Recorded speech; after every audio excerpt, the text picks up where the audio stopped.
Have you ever wondered how far you were going to protect someone you love? When someone hurts us, the line between justice and revenge becomes tenuous as the smoke that rises from sugarcane fields at dusk. What I am going to tell today happened in the shadows of history, in the lands of Richmond, where the blood waged the soil as much as the sweat of the captives. Sarah was not an ordinary woman. His eyes kept secrets that many gentlemen feared discovering. The axe who shook in his callous hands was not just a work tool. He became an instrument of justice that the courts would never grant their own. The hot iron brand in your mother's skin was just the beginning of something that would forever change the fate of that plantation. The next words you will hear are not in official history books, but they remain alive in the whispers that the wind still carries for Richmond's nights. If you want to find out how a single woman has faced an entire oppression system, stay until the end. What Sarah did on that full moon night still echoes in the nightmares of the slave lords. Are you ready to witness like an axe in the right hands can change the course of history? The remains of the Oakwood plantation still rise as bones exposed in the lands of Richmond, Virginia. Those who pass today the dusty road barely imagine the horror that those silent walls witnessed. The dark spots on the wooden floor of the main house do not come out, no matter how rubbed. Some say it is just time marking their passage. Others, who know the true story, know that it is the blood of Mr. Thomas Blackwood that refuses to disappear, as well as the memory of what happened that night of 1831. The wind that blows between the columns still seems to carry the screams. The rust in the granary hooks are not the work of time, but of the violence that inhabited there. Sarah's story is not just about revenge, it is about how human cruelty plants that germinate in unexpected forms, and about how, sometimes, justice comes in the form of a very sharp axe, wielded by hands that intimately know the weight of suffering. If you want to follow more cases like this which move with all society and reveal hidden truths, subscribe to the channel so as not to lose any investigation.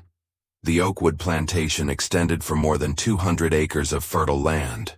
From the big house, with his 16 windows and a circular balcony, Mr. Blackwood could observe his cotton and tobacco empire. The endless rows of plants followed to the horizon, where the sun punished the curved back of the 227 slaves that supported their wealth.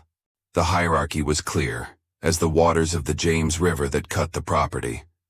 Blackwood at the top, followed by the foreman Wilson, whose whip had a proper name, Persuasion, and had 9 straps of hardened leather with small pieces of metal at the ends.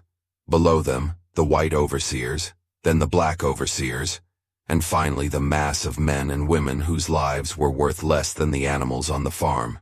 The day always started before the sun, with the heavy bell that resonated at 4 in the morning. In winter, the fingers frozen by harvesting the tobacco. In summer, the skin burned under the relentless sun of Virginia. The children started working at age 6, carrying water to adults. At 10, they were already on the plantations. The main senzala was 300 meters from Casa Grande, close enough for the shouts of the punished reminded, far enough so that the odors did not disturb the refined dinners served with English silver. In the center of the yard, the trunk of punishment and the pole of flagellation remained as permanent symbols of the power of life and death that hovered over all. The ranger of the chains accompanied the bird's corner in the morning, and when the sky was tinged with red, it was not just sunset, it was often the blood that stained the horizon. The newcomers soon learned to fear Blackwood's blue eyes. When he smiled when he watched the work, someone would be punished before dusk. Sarah was not like the others. Born in the plantation, daughter of Sol, the healer who knew the secrets of plants better than any white doctor, Sarah grew up with one foot in each world. At 17, her knowledge of herbs and treatments were recognized even by Dr. Phillips, who requested her to assist in difficult births. His small but strong hands knew the exact point to relieve back pain, or to bring to life a newborn who refused to breathe. I knew how to read and write, ability that kept absolute secret. learned from Mr. Blackwood's youngest daughter, Mary, during the long afternoons where she took care of the girl's hair. Sarah moved between the rooms of the big house and the Sanzalas with a fluid Z that aroused both envy and respect. The other enslaved trusted in it to bring messages, to heal wounds without leaving scars that devalued their price, and to hear the stories of their ancestral lands that they no longer remembers clearly. His face of delicate but firm features did not reveal the storms that formed inside. As she prepared teas for Mrs. Blackwood, she memorized every detail of slave sales conversations, planned punishments, family separations. It was the shadow that no one noticed, but it all recorded. Leave in the comments. Never give up the truth if you believe justice must reach all the oppressed. The cruelty in the Oakwood plantation was no exception, but a meticulously applied rule. In the first year after the arrival of the new foreman Wilson, 7 men died under his whip. An 8-year-old was cut off for overthrowing a cotton basket. 2 women were repeatedly violated at the tools house and then sold when they got pregnant. In 1830, when tobacco production fell due to drought, Blackwood ordered the food to be halved. The pits in the makeshift cemetery behind the plantation multiplied. Sarah witnessed Josiah, a 40-year-old man, to be flogged until his bones were exposed, just by looking into Blackwood's eyes when asked. He saw Rebecca, a 12-year-old girl, be separated from her mother and sold to a Mississippi plantation, never hearing from her. With each new atrocity, something turned into Sarah. The fear gave way to the contained fury. The hands that healed now trembled, but of a cold anger that was crystallized inside.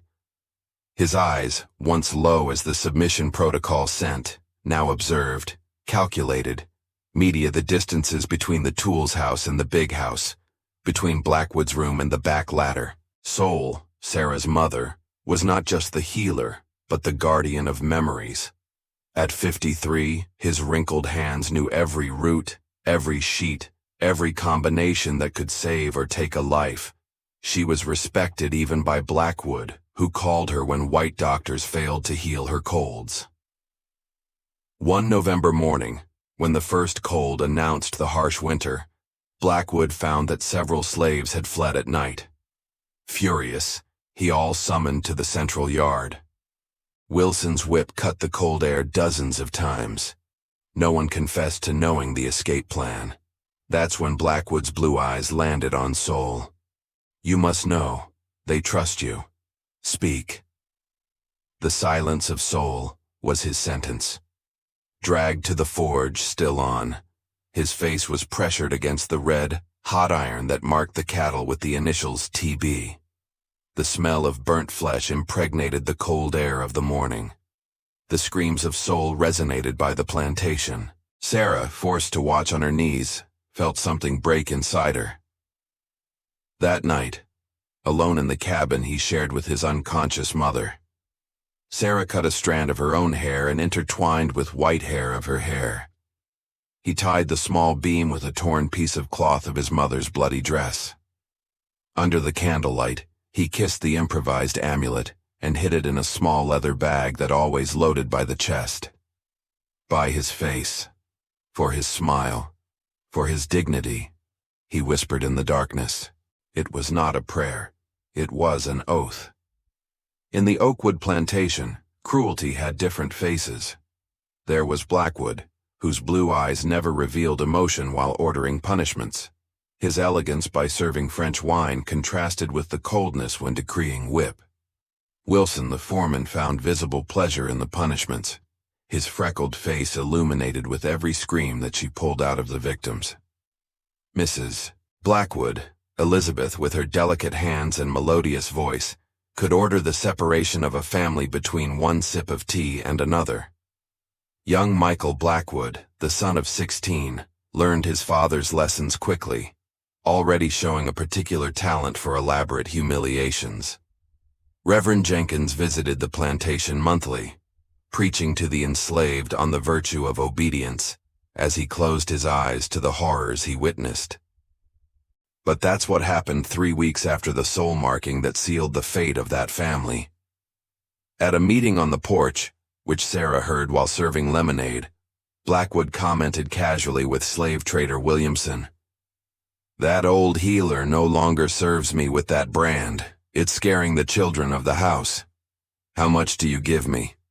Even though ruined should serve something at Deep South."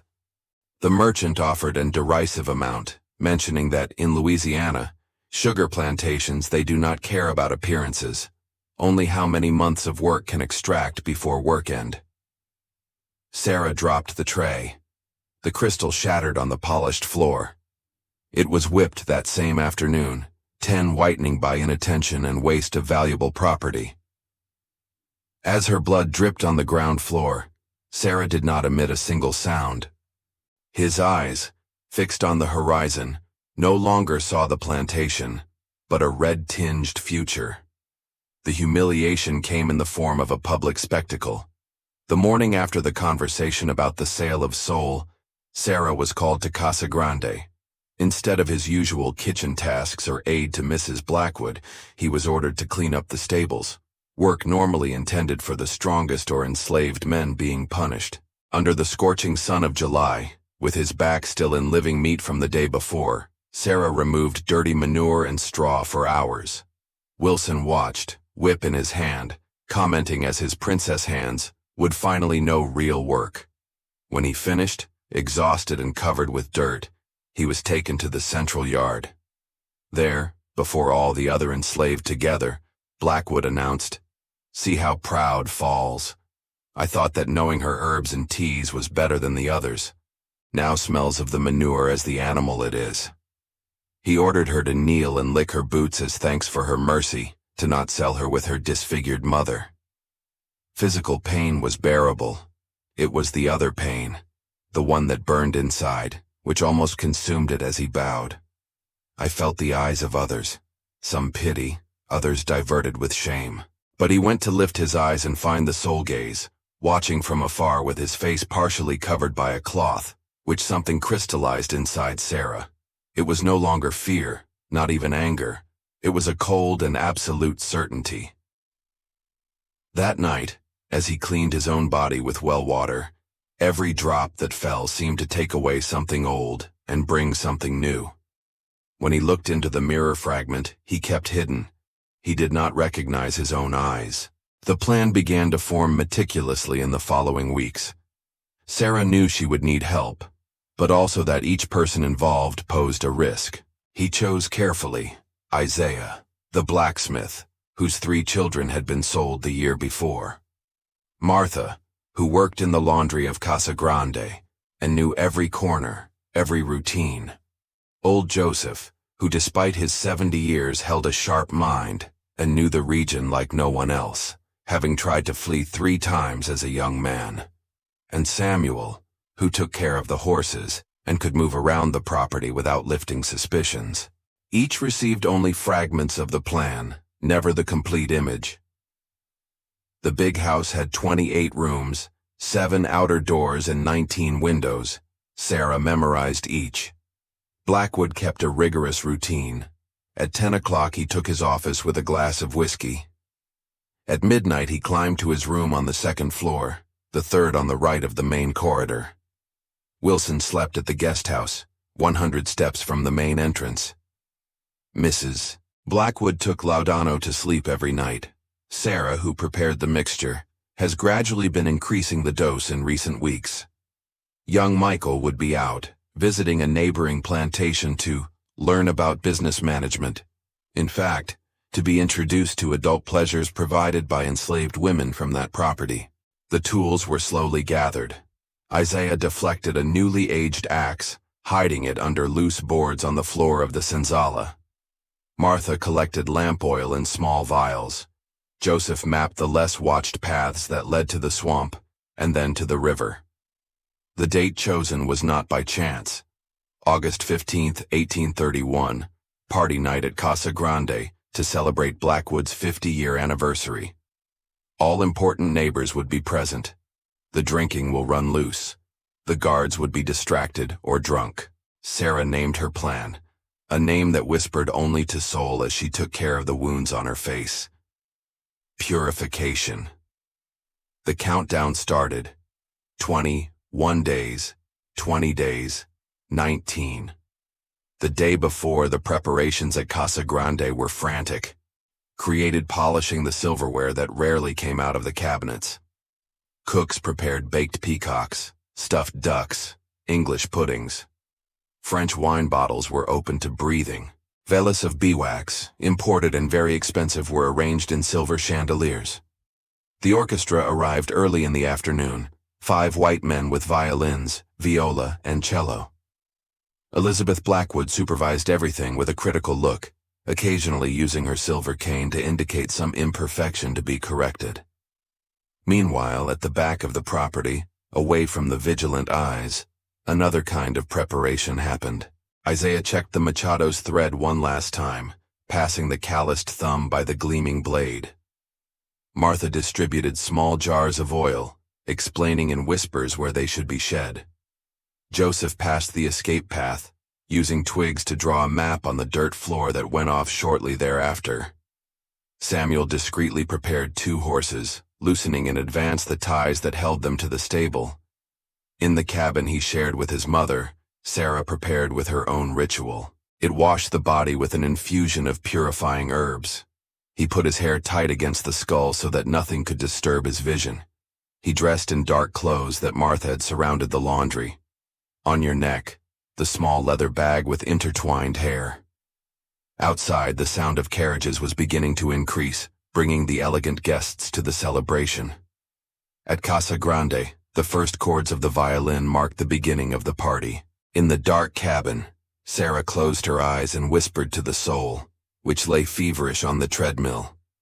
When the sun rises tomorrow, his face will be the only thing he will not have marked forever. A sign of Joseph's head, visible through the small window, indicated it was time.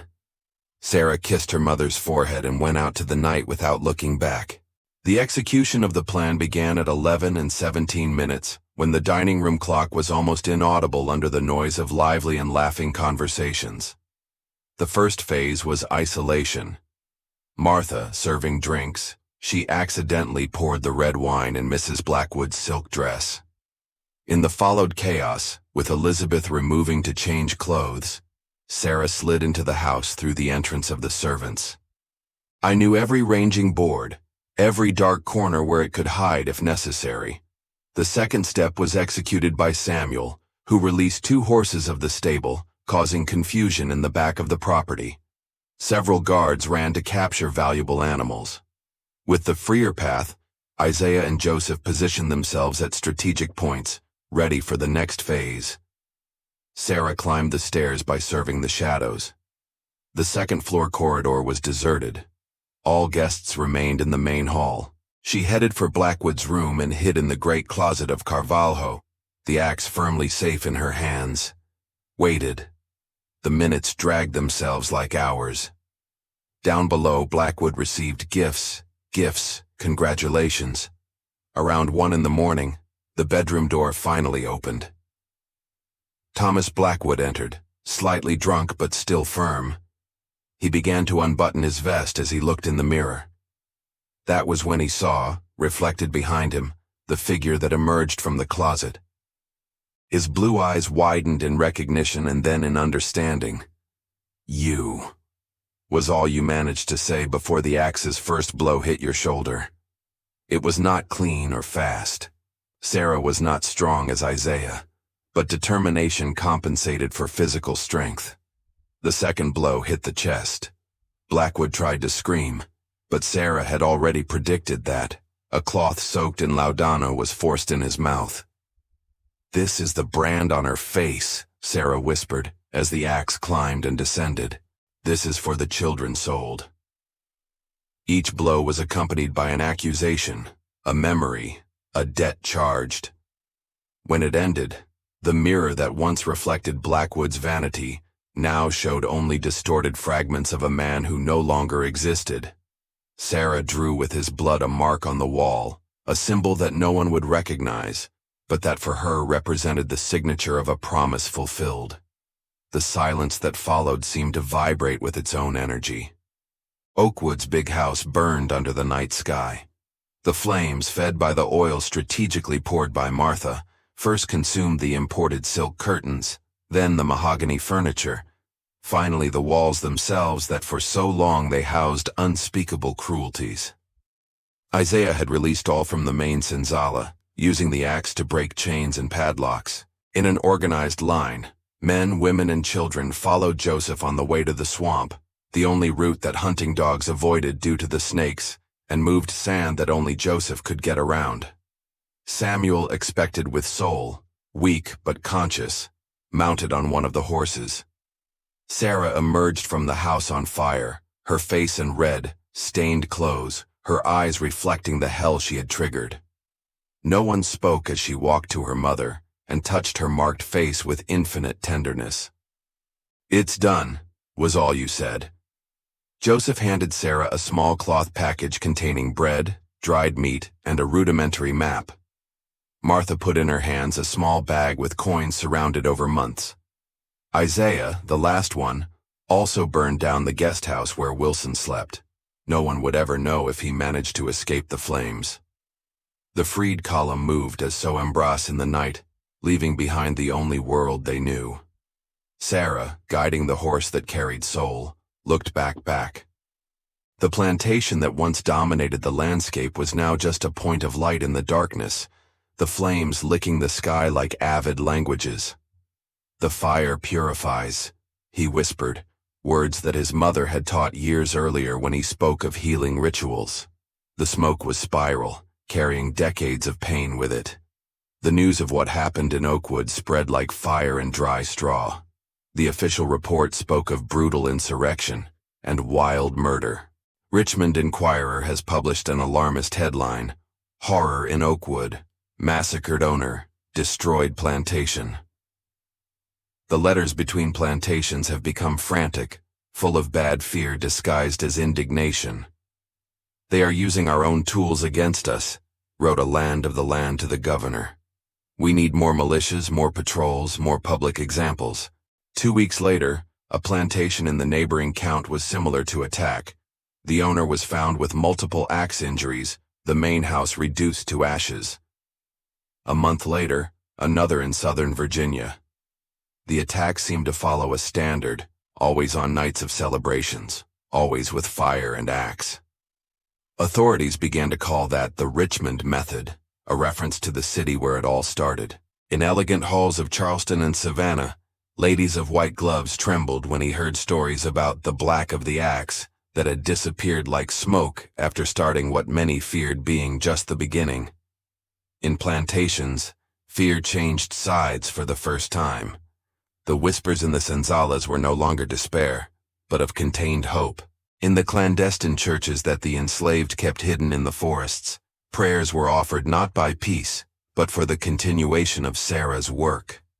The response of the state of Virginia was rapid and brutal. Governor John Floyd mobilized 6 militia companies to hunt the Oakwood barbarist instigators.